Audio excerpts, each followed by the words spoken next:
Mantan Gubernur DKI Jakarta Basuki Cahayapurnama alias Ahok mengikuti jejak Mahfud MD yang mundur sebagai Menko Polhukam. Kini Ahok mengundurkan diri dari jabatan Komisaris Utama PT Pertamina. Ahok mengabarkan keputusannya itu melalui akunnya di Instagram Jumat 2 Februari. Ahok mengunggah fotonya dalam pose memegang surat tanda terima. Surat yang ditunjukkan kepada Menteri BUMN itu ditandatangani Sekretaris Dewan Komisaris Pertamina, Priska Sufana.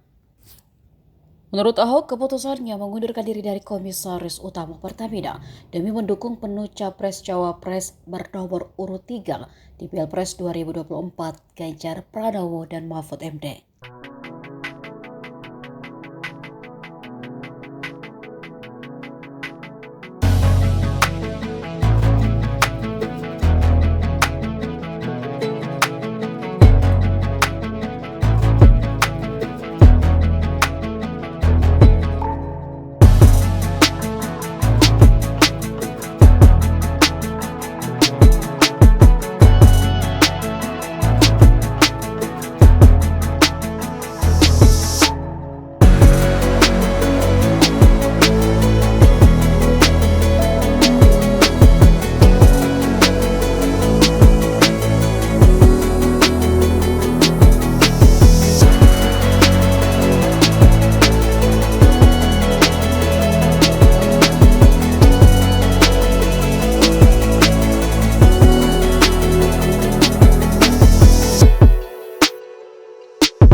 Download Tribun X sekarang, menghadirkan lokal menjadi Indonesia.